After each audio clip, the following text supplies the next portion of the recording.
Baik, bismillahirrahmanirrahim. Assalamualaikum warahmatullahi wabarakatuh. Perkenalkan, nama saya Nurmulyani Arif dengan NIM 2402095000.3 dari kelas PTIKB. Di sini saya akan menyelesaikan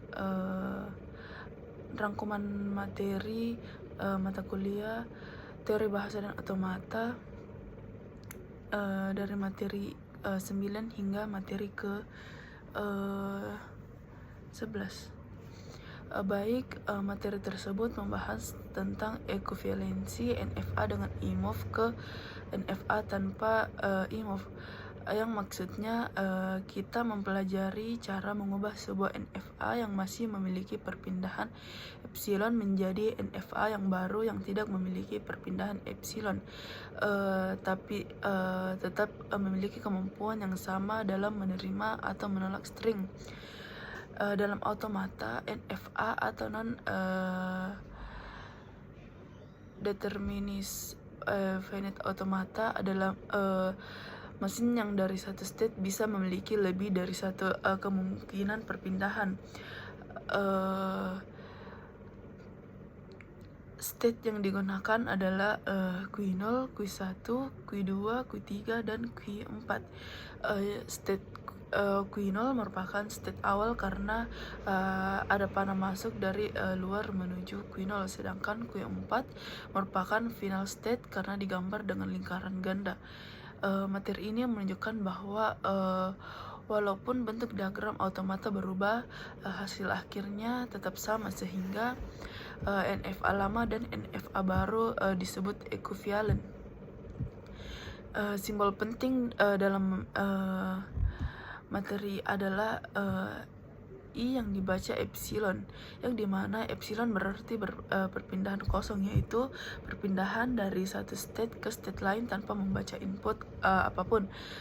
Misalnya pada diagram terdapat transisi Q0 menuju Q2 dengan epsilon, yang dimana perpindahan dari Q0 ke Q2 tanpa membaca simbol A atau B. Nah, inilah yang kita sebut IMOV. Berbeda dengan transisi seperti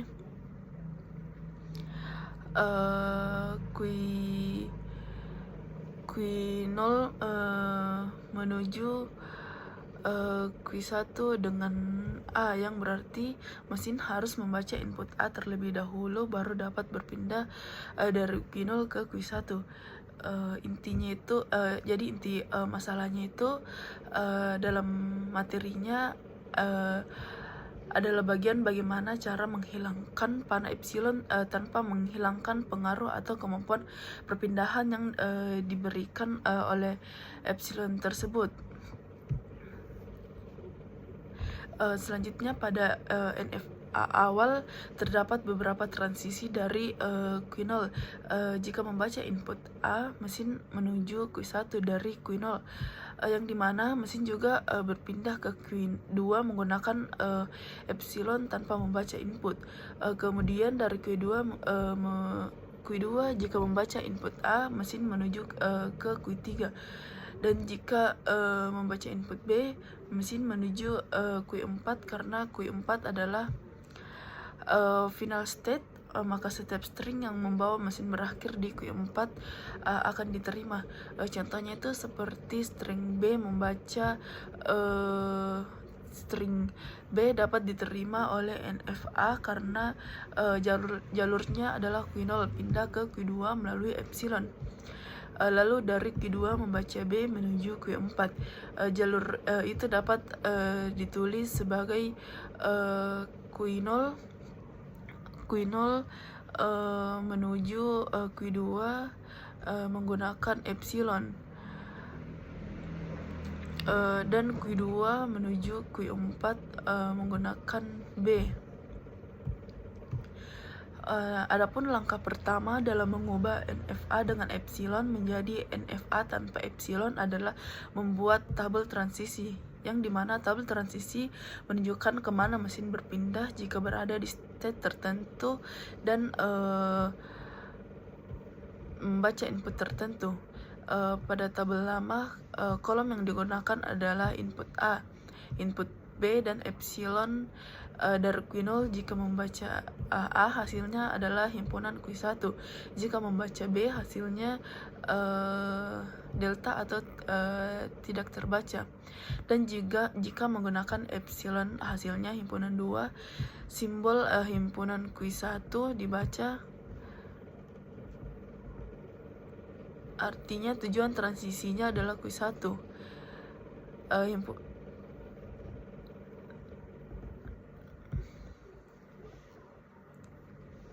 Yang dimana tidak ada transisi dari Q2 jika membaca A hasilnya himpunan 3 dan jika membaca B hasilnya himpunan 4, yang dimana state line seperti Q1, Q2, dan Q4 tidak memiliki transisi keluar sehingga hasilnya adalah kosong. Selanjutnya, langkah kedua adalah menentukan closure dari setiap state. Epsilon closure Q dibaca, yang artinya adalah kumpulan semua state yang bisa dicapai dari state tersebut hanya dengan menggunakan epsilon, termasuk state itu sendiri. Nah, state itu sendiri selalu dimasukkan karena sebelum berpindah kemanapun mesin pasti sedang berada pada state tersebut. Pada contoh ini, closure Q0 sama dengan himpunan Q0 dan Q2, karena dari Q0 mesin bisa tetap berada di Q0 dan juga bisa berpindah ke Q2 melalui epsilon. Sementara itu, closure Q1 sama dengan himpunan Q1, closure kedua sama dengan himpunan Q2, closure ketiga sama dengan himpunan ketiga, dan closure Q4 sama dengan himpunan Q4 karena state tersebut tidak memiliki panah epsilon ke state line. Adapun bagian paling penting dari materi ini adalah bagaimana cara kita memahami bahwa karena closure Q0 sama dengan Q1 dan Q2, maka ketika mesin berada di Q0 sebenarnya bisa dianggap dari Q0 atau Q2 sebelum membaca input apapun. Oleh karena itu, ketika membuat NFA baru tanpa epsilon, transisi dari Q2 harus ikut diperhitungkan sebagai kemungkinan transisi dari Q0.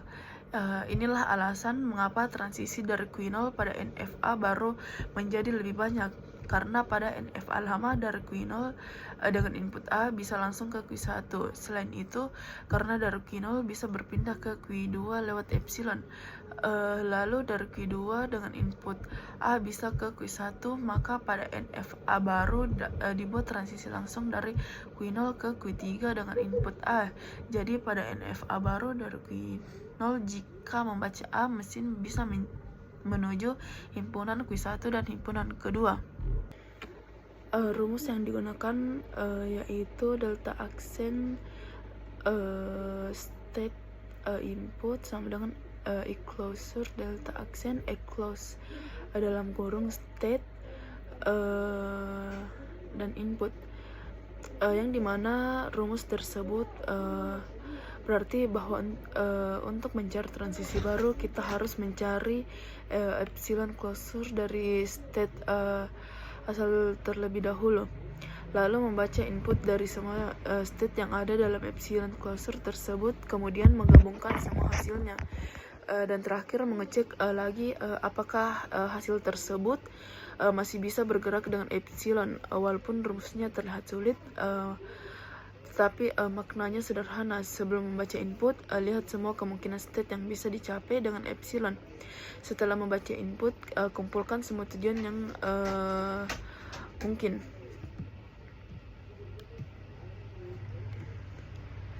Sebagai contoh, untuk mencari delta aksen Q0 dan A, pertama kita cari closure Q0 yaitu himpunan Q0 dan Q2, yang artinya dari Q0 sebelum membaca input mesin bisa berada di Q0 atau Q2. Kemudian kita lihat transisi input A dari kedua state tersebut.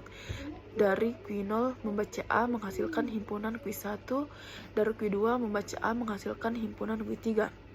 Kedua hasil ini digabungkan menjadi himpunan Q1 dan himpunan Q3. Jadi delta aksen Q0 dan A sama dengan himpunan Q1 dan Q3, yang di mana artinya pada NFA baru tanpa epsilon dari Q0 jika membaca input A bisa menuju Q1 atau Q3. Setelah semua transisi baru dihitung, dibuat tabel transisi baru tanpa kolom epsilon. Pada tabel baru dari Q0 dengan input A hasilnya himpunan Q1 dan Q3. Dari Q0 dengan input B hasilnya Q4 dari hasilnya himpunan Q4 dari Q1. Tidak ada transisi untuk input A maupun B, sehingga hasilnya adalah himpunan kosong. Dari Q2 input A menuju himpunan Q3 dan input B menuju himpunan Q4. Dari Q3 dan Q4 tidak ada transisi keluar. Ini menunjukkan bahwa NFA sudah tidak memiliki epsilon move karena dalam epsilon sudah dihilangkan, namun pengaruh epsilon tetap ada dalam bentuk transisi baru, terutama pada transisi dari Q0. Jadi final state pada NFA baru juga harus kita periksa. Aturannya itu adalah final state baru terdiri dari final state lama ditambah state lain yang epsilon closure-nya mengandung final state lama. Baik, materi ke-10 yaitu materi more machine, yang dimana materi membahas finished state transduct khususnya pada more machine. Sebelum dijelaskan dulu perbedaan dengan FSA. Pada FSA input berupa deretan karakter atau string, lalu outputnya hanya berupa keputusan string tersebut diterima atau tidak diterimanya. Jadi FSA hanya menjawab apakah suatu input valid atau tidak. Berbeda dengan FSA, tidak hanya menerima input tetapi juga menghasilkan output. Inputnya tetap berupa deretan karakter atau string, tetapi outputnya berupa string atau nilai tertentu. Dengan kata lain, dasar berfungsi seperti mesin penerjemah. Setiap input yang masuk akan diproses melalui state lalu menghasilkan output. More machine adalah salah satu jenis finished state transducer. Ciri utama more machine adalah output ditentukan oleh state, bukan oleh transisinya. Jadi setiap state memiliki output masing-masing. Misalnya state ditulis Q0 atau 0, artinya state-nya adalah Q0 dan input dari state tersebut adalah 0. Kalau tertulis Q1 atau 1, artinya state Q1 memiliki output 1. Nah, pada contoh pertama, pada contohnya itu terlihat beberapa state seperti Q0 atau 0, Q1 atau 1, dan Q2 atau 0, yang dimana angka setelah garis miring adalah output state. Ketika input dibaca, mesin berpindah dari satu state ke state lain sesuai simbol input, misalnya 0 atau 1. Setiap kali mesin berada pada suatu state, output yang dihasilkan adalah output milik state tersebut. Pada contoh more machine digunakan untuk menghitung 5 mod 3. Angka 5 dalam biner adalah 101, sehingga input yang dimasukkan ke mesin adalah 101, yang dimana mesin mulai dari Q0 lalu membaca input satu persatu. Setelah membaca 1, mesin berpindah ke Q1. Setelah membaca 0, mesin berpindah ke Q2. Dan setelah membaca 1, mesin tetap di Q2 karena state akhir adalah Q2 dan output state Q2 adalah 2. Maka hasilnya adalah 5 mod 3 sama dengan 2. Nah, contoh selanjutnya itu input yang diberikan adalah B, A, B, B, A, B, B, yang dimana mesin akan membaca huruf setiap satu persatu dan berpindah antar state A, B, C, dan D, yang dimana setiap state memiliki output. Misalnya A sama dengan kosong, B sama dengan kosong, C sama dengan kosong, dan D sama dengan 1, yang dimana outputnya bernilai 1 muncul ketika mesin berada di state D. Dari tabel state D tercapai 2 kali, sehingga total output 1 yang muncul adalah 2, maka kesimpulannya adalah totalnya adalah 2. Nah, inti dari materi ini adalah mesin merupakan mesin yang membaca input berpindah antar state lalu menghasilkan output berdasarkan state yang sedang ditempati. Jika FSA hanya menentukan input dari diterima atau ditolak, maka more machine menghasilkan output tertentu dari proses pembacaan input tersebut. Baik, materi selanjutnya materi ke-11 membahas tentang konteks free grammar. Baik, pada materi ini membahas tentang konteks free grammar, parsing, dan ambiguitas. Dalam teori bahasa otomata, konteks free grammar adalah tata bahasa formal yang digunakan untuk membentuk suatu bahasa berdasarkan aturan produksi, yang dimana aturan produksi ditulis dalam bentuk A kecil menghasilkan B besar, yang artinya bagian kiri A dapat diganti menjadi bagian kanan B. Dalam konteks free grammar, bagian kiri biasanya berupa simbol non-terminal, yaitu simbol yang masih bisa dikembangkan lagi, sedangkan bagian kanan bisa berisi simbol terminal, non-terminal, atau epsilon yang berarti kosong. Pada contoh aturan produksi, simbol seperti X, Y, Z, B, dan D adalah simbol non-terminal karena masih bisa diturunkan menjadi bentuk lain. Sementara simbol seperti A kecil, B kecil, C, D, dan seterusnya adalah simbol terminal karena sudah menjadi hasil akhir dan tidak diturunkan lagi. Yang dimana tanda garis lurus dibaca, atau misalnya X besar menghasilkan B, Y kecil, atau Z besar, A kecil, yang artinya X dapat diturunkan menjadi B kecil dan Y besar, atau Z besar dan A kecil. Jadi CFG digunakan untuk membuat aturan bagaimana sebuah string atau kalimat dapat dibentuk. Pada materi parsing, yaitu di mana proses menurunkan atau membuktikan bahwa satu string dapat dibentuk dari aturan produksi yang tersedia.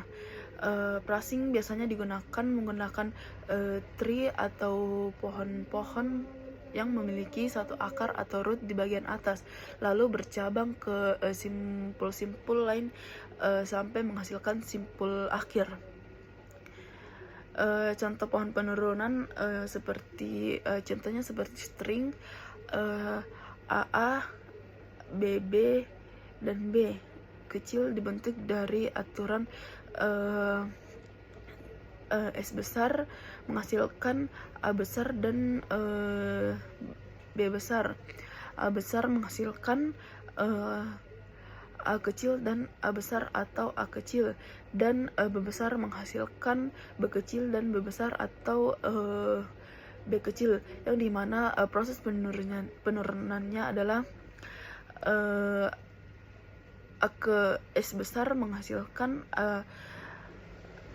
A besar, B besar menghasilkan A kecil, A besar, B besar menghasilkan A kecil, B besar menghasilkan A kecil, dan B kecil, yang menunjukkan bagaimana simbol awal dikembangkan menjadi string akhir. Dalam parsing ada dua cara penurunan, yaitu leftmost derivation dan rightmost derivation, yang dimana leftmost derivation berarti simbol variabel paling kiri diturunkan terlebih dahulu, sedangkan rightmost derivation berarti simbol variabel yang paling kanan diturunkan terlebih dahulu. Keduanya digunakan untuk melihat bagaimana satu string dibentuk dari aturan grammar yang ada. Contohnya itu dalam bahasa Indonesia aturannya seperti kalimat menghasilkan subjek dan predikat, yang dimana dapat digunakan untuk membentuk kalimat dari bagian subjek dan predikat. Bagian ambiguitas membahas tentang ambiguitas berarti kediwarian atau makna ganda. Dalam CFG, ambiguitas terjadi jika satu string dapat dibentuk dengan lebih dari satu pohon penurunan yang berbeda, yang dimana artinya satu kalimat itu atau string bisa memiliki lebih dari satu struktur phrasing. Hal ini sangat penting diperhatikan karena dalam bahasa pemrograman atau pemrosesan bahasa alami, ambiguitas bisa menyebabkan makna atau hasil analisis menjadi tidak jelas. Jadi inti pada materi ini adalah bagaimana cara kita memahami CFG membentuk string, cara parsing membuktikan string tersebut, dan bagaimana ambiguitas bisa muncul jika satu string memiliki lebih dari satu bentuk penurunan. Baik, mungkin itu saja yang dapat saya rangkum. Kurang dan lebihnya mohon dimaafkan. Saya akhiri dengan ucapan wassalamualaikum warahmatullahi wabarakatuh.